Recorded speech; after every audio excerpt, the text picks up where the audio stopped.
हमारे परम माननीय श्रीमान बीएम गुप्ता जी से मैं प्रार्थना करता हूं, वो 10 मिनट में आकर हमें कुछ बात बताएंगे जो बड़ी उपयोगी होगी। परम माननीय श्रीमान बीएम गुप्ता जी, जोरदार तालियों से अभिनंदन करें। बड़े हैं तो मस्तक झुका के भी प्रणाम करें। हमारे बीच में स्वामी रवारी समाज के पांचा भाई और उनकी कुरुदेवी बापू जी के लिए जो संदेश दिया वो बताएंगे। तो पांचा भाई आए हैं, उनका हम सम्मान करते हैं, उनको बिठाइए मंच पर।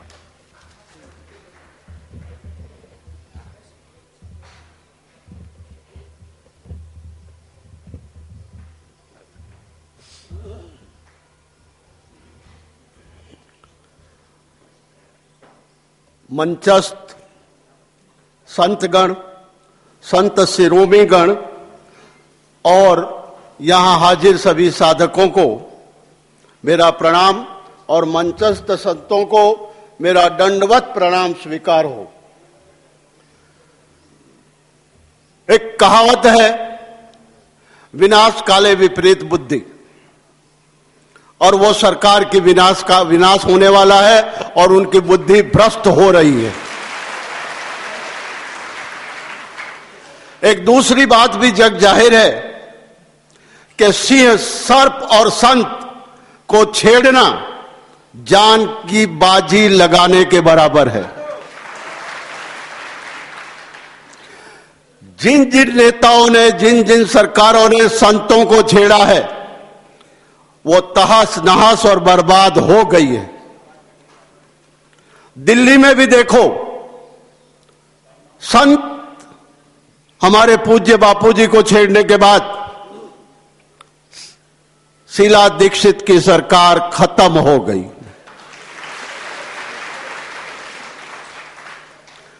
गुजरात में भी इलेक्शन आने वाला है। यहां भी आपने दोनों कांग्रेस और बीजेपी को घबरा कर रख दिए, दोनों की नींद हराम कर दिए। अभी तो आप जो मतलब जन्म लिया है गुजरात में आपने। मेरा कहने का मतलब पॉलिटिक्स के ऊपर नहीं है, लेकिन मेरा कहने का मतलब यह है कि संत को जिन जिन सरकारों ने, जिन जिन नेताओं ने और जिन जिन पुलिस ऑफिसरों ने संतों पर त्रास किया है, उन्हें गलत केसों में इन्वॉल्व किया है, वो सब बर्बाद हो गए हैं और जो है वो बर्बाद होने वाले हैं। आज 2008 से अहमदाबाद में और गुजरात में बापूजी के और आश्रम के खिलाफ गलत केसों का निर्माण हो रहा है और चल रहा है। लेकिन देखिए, 5 साल पूरे होने के बाद भी चाहे जितने गलत इल्जाम लगाए जाएं, चाहे जितने गलत इल्जामों को जन्म दिया जाए, फिर भी जनता का विश्वास कितना अड़ग है वो आज यहां देखा जा रहा है सभा में। और यह विश्वास ये बता रहा है कि हमारे बापूजी निर्दोष है, उन्हें गलत फंसाया गया है। नारायण साईं निर्दोष हैं, उन्हें गलत फंसाया गया है। अरे देखिए, मैया जी, प्रभु जी, अन्य साधक आश्रम की सभी एंटीसिपेटरी बेल पर अहमदाबाद में छुट्टी हुई है, जिसे आगोतरा जामीन पे कहा जाता है। लेकिन बापूजी की बेल अभी बाकी है और उसका एक ही कारण है कि बेल बिफोर चार्जशीट जो फाइल हुई थी वो रिजेक्ट हुई है और चार्जशीट की नकल कल गांधीनगर कोर्ट से हमें मिलने वाली है। नकल मिलने के बाद ये डिसाइड किया जाएगा कि चार्जशीट में बापूजी के खिलाफ क्या एविडेंस है और उसके बाद उनकी रेगुलर बेल फाइल की जाएगी। कई अर्जियां पुलिस ने भी लगाई हैं गांधीनगर कोर्ट में। मैं शॉर्ट में उनका आपको जो विवरण कर दूं। पहली अर्जी उन्होंने ये लगाई है कि हमें साधिकाओं का और जो बेल पर छूटी हुई साधिका है, मैया जी है, प्रभु जी है, इन सबका लाई डिटेक्शन टेस्ट और ब्रेन मैपिंग टेस्ट करवाना है। पता नहीं पड़ता, समझ में नहीं आता कि इस पुलिस वाले की बुद्धि क्यों भ्रष्ट हो गई है। यही कारण उन्होंने रिमांड एप्लीकेशन में 10 दिन पे 8-10 दिन पहले दिए थे और इन्हीं कारणों पर उनकी रिमांड अर्जी कोर्ट ने रिजेक्ट की है। वही कारणों पर फिर से जो मतलब एप्लीकेशन दी जा रही है। एक और भी उन्होंने अर्जी दी है कि अभी हमारा इन्वेस्टिगेशन चालू है। अगर तुम्हारा इन्वेस्टिगेशन चालू है तो फिर चार्जशीट क्यों फाइल की? अधूरी चार्जशीट कोर्ट ने क्यों एक्सेप्ट की? ये सारी चीजें अभी दलीलों पर बाकी हैं। एक एप्लीकेशन मैंने कल लगाई है कि बापूजी जोधपुर जेल में हैं।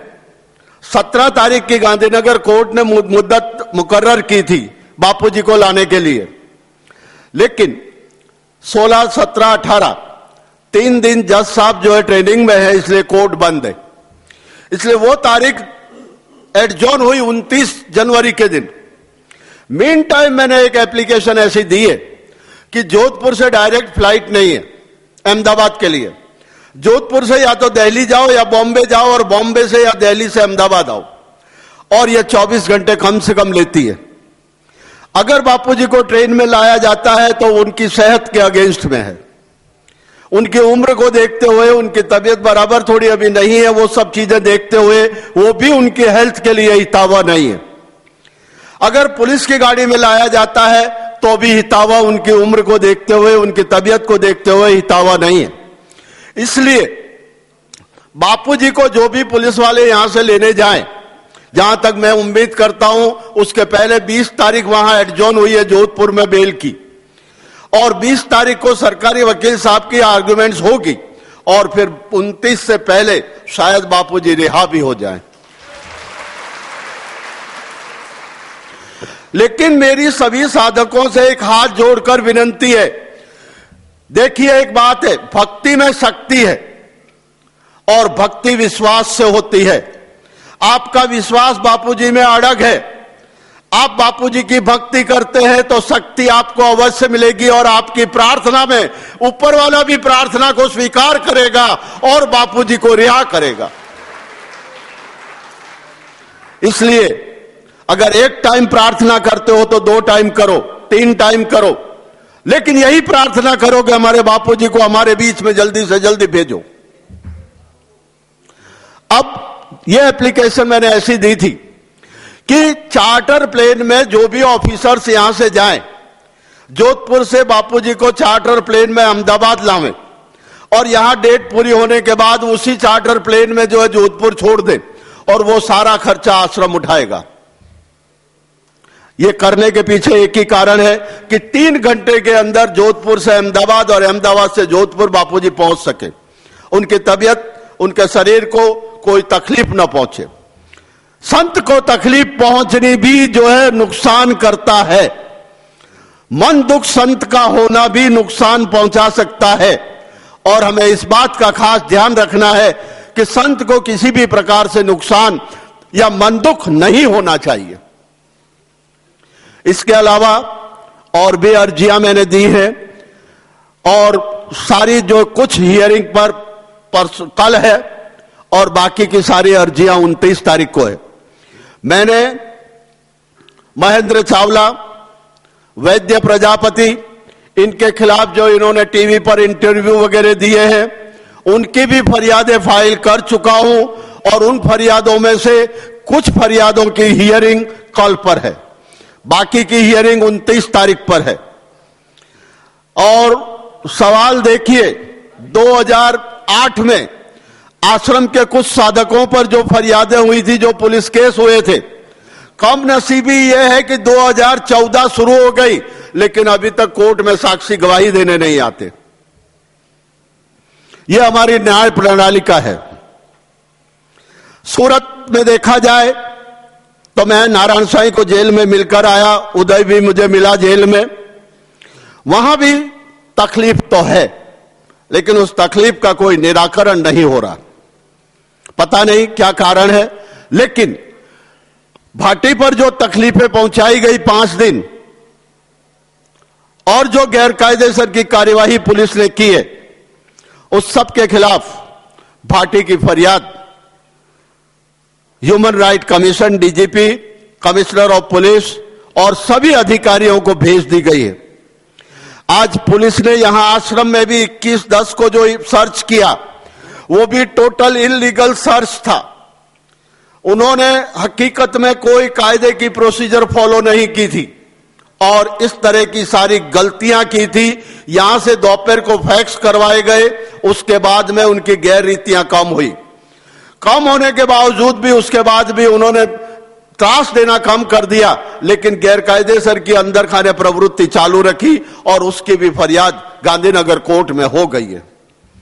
इसलिए जहां जहां पुलिस गलतियां करेगी या परेशान करने की कोशिश करेगी या गलत काम करेगी, वहां फरियाद होगी और फरियाद करेंगे और उसमें न्याय लेंगे, यह हकीकत है।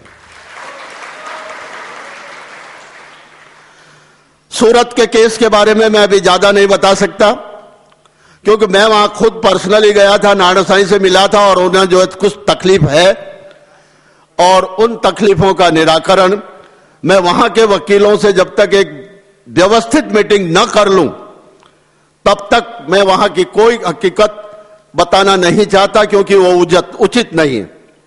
लेकिन यह बात सही है कि सूरत में बहुत सारी गलतियां पुलिस कर रही है और हमारे नारायण साईं और अन्य साधक सहन कर रहे हैं। लेकिन विश्वास रखिए, इस महीने की आखिर तारीख तक उन सब का भी अंत होने वाला है।